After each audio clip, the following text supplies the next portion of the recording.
up, guys? Wanted to shoot a build breakdown video of the car since we have changed a lot of stuff since I did one of these a few years ago. It's been running really good, knock on wood.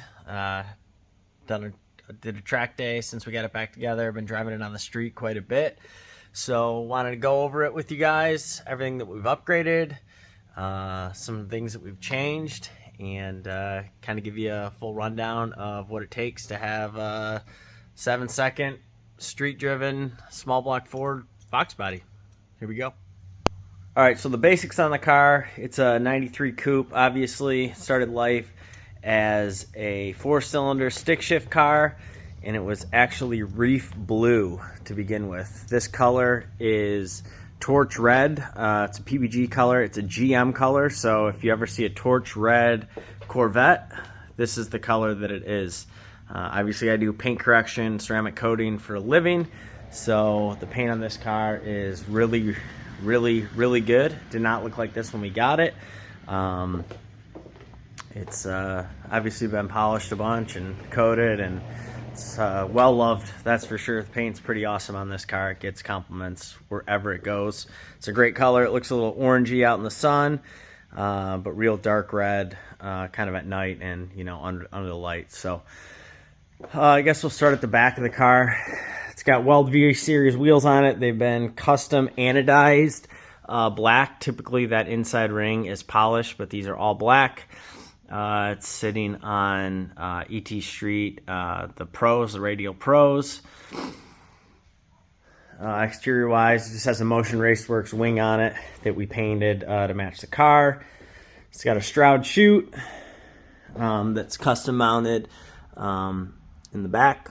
Easy to take off. If I want to drive it on the street without the chute, it takes 2 minutes to pull that off. It's got Weld V series on the front. It's got strange brakes all around.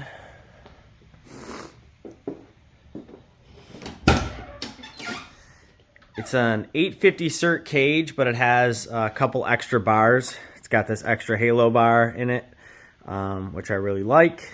A little bit added safety there. CO2 bottles mounted in the back. RSJ belts. RSJ window net. It just has a buckle to hold that up.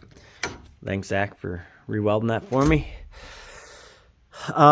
Inside we have a MPI Motion Raceworks wheel, the Cletus wheel with Motion Raceworks, their hub adapter for the stock column. So I still have tilt, but I have the ability to pull the wheel off,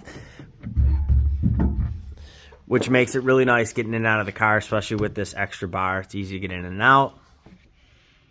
It's a FT550 from Fuel Tech. This is my gas gauge over here. A few buttons. This is power on, start, fan, water pump. These come on automatically 175. Well, the water pump's always running. The fan comes on 175 degrees water temperature. But I can run these on their own with True Street, so I can cool the car down when it's just sitting there. This is my USB plug-in for the Fuel Tech, so it makes it really easy to just plug that in and not have to reach under the dash. It's just got Kirky seats in it with some extra padding for on the street, so they're pretty comfortable seats. That's kind of it on the interior. Precision shifter, 4-speed or 3-speed TH400. It's got a good TH400 in it, trans brake, Pro Mod drum, big input shaft, all that stuff. Underneath the car, start in the back, it is just a built 8.8. As far as fuel pumps, we run Twin Holly 1800s, where there's actually 4 pumps. There's 2 pumps in each cell.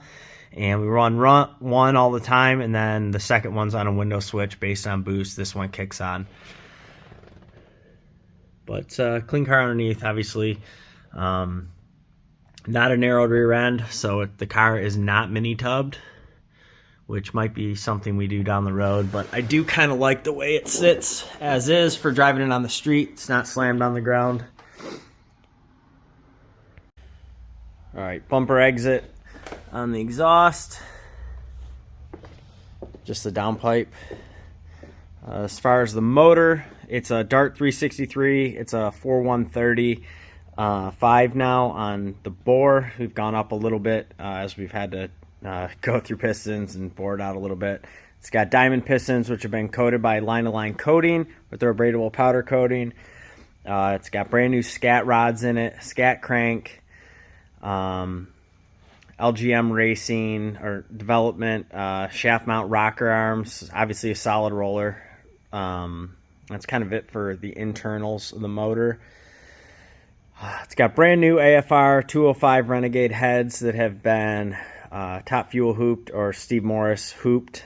So they have the actual ring in the head and then a receiver groove Steve puts into the block. It runs obviously a Clark copper head gasket, and they do pretty awesome. That we had some issues with running chromatic gaskets before we hooped it. It would burn through head gaskets, but this setup has not eaten a head gasket, knock on wood, yet. Just a Mazir water pump. The only thing that we're running off the belt is alternator. This is a brand new alternator, 140 amp. The old one wasn't keeping up. It was a 70 amp, and obviously running a lot of stuff going down the track that the alternator was not holding up. So we had to make some custom brackets and stuff to make this alternator work. Thanks Scoop at Sports Fab for the help with that stuff. But yeah, this new alternator seems to be doing the trick for sure.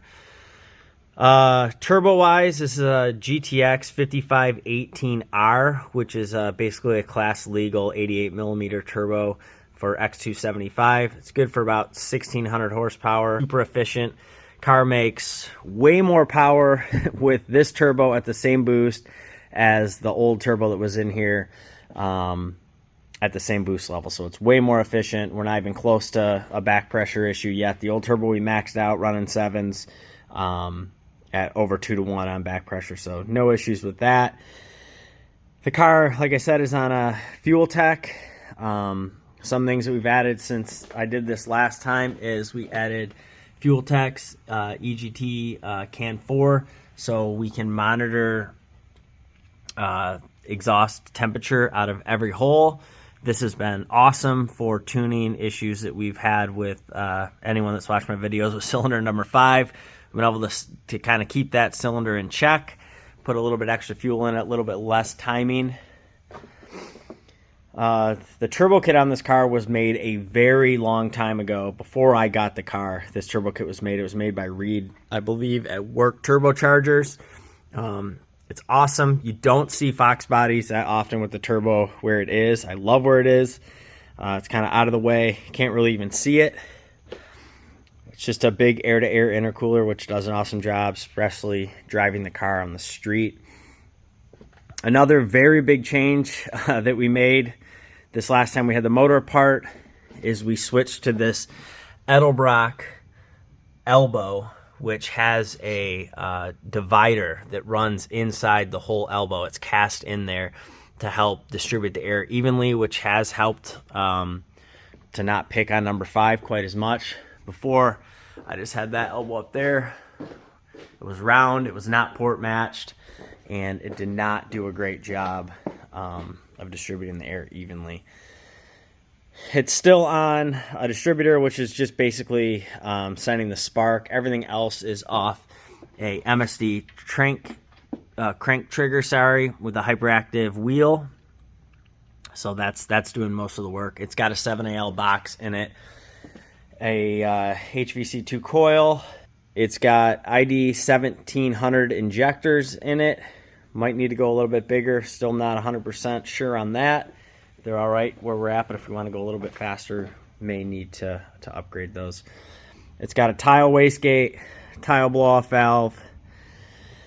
Right now it just has a catch can right here that vents off of that valve cover and this valve cover. Eventually I probably want to move this to the trunk, more of it for a safety reason than anything else. It's got a System 1 remote mounted oil filter that lives down here.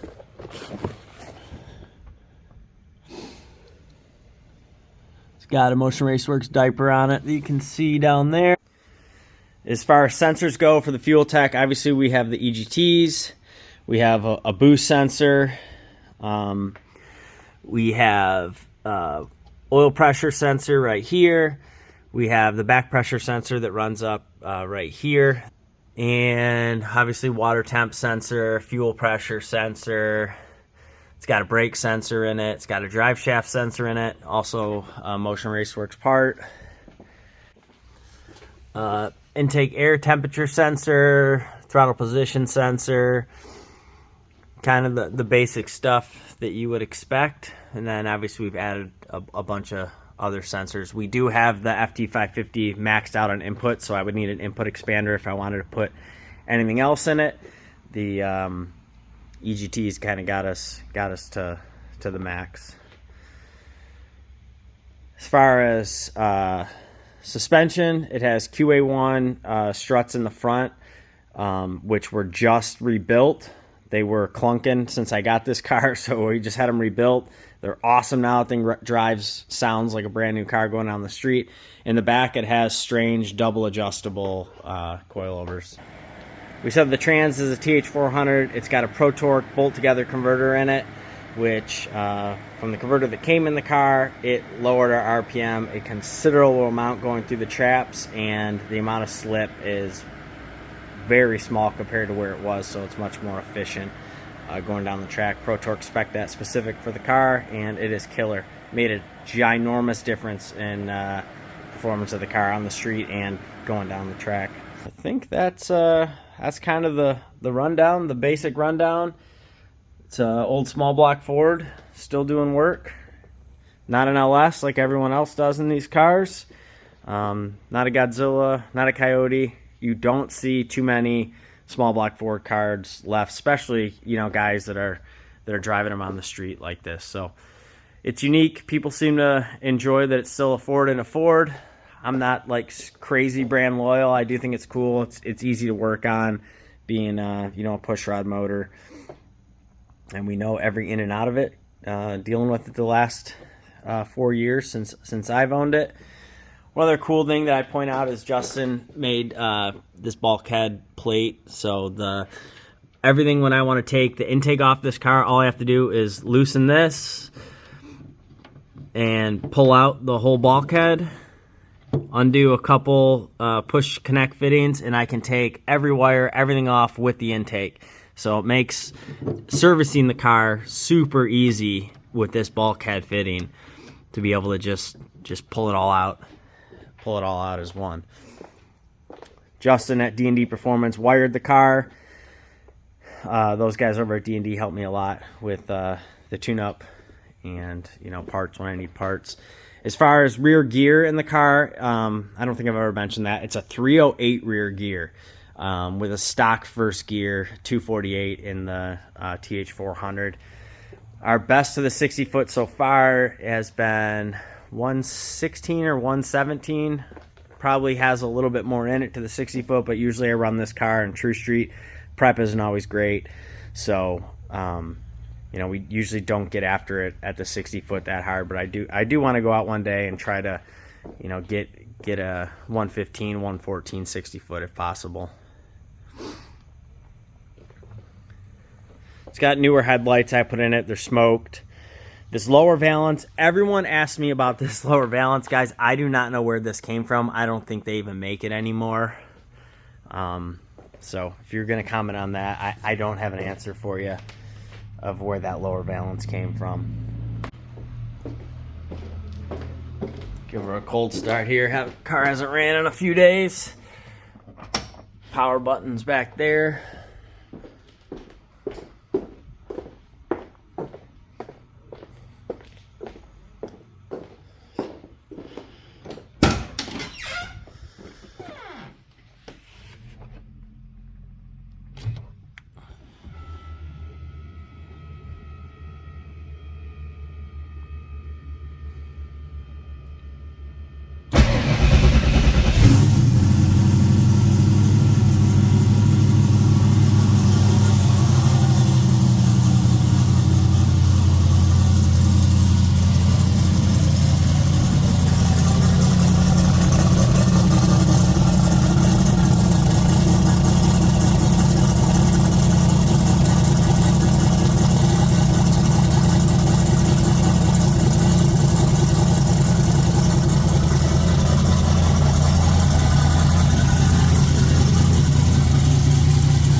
Oh, gotta love that sound.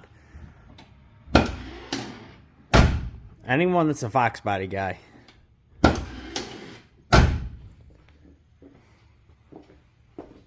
Woo, it's choking me out. As far as fuel, I run this car on X85, which is just VP Racing's E85 basically. But the base fuel that isn't the ethanol is race gas, so it's got a longer shelf life. It can sit in the tank for a long, extended period of time without you have to worry about it phase separating. It's just really consistent. You don't have to test it. It's always good to run a little bit more expensive fuel for the added insurance. So that's kind of the breakdown, guys. Figure now, go drive it on the street a little bit, since all the videos I make are always at the track and everyone says they don't drive it on the street. Need to go run a couple errands. Super nice day out. Might as well take the race car. Let's go.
Alright guys, back from running around doing a couple things. Streetcar. 7-second streetcar. That's kind of the rundown on the car, guys. We'll get some racing footage video up here in the next, I don't know, couple weeks. We're going to try to get up to Martin when the air gets good and go fast. So if you like this kind of content, consider subscribing to the channel. Thanks for watching. See you. Peace.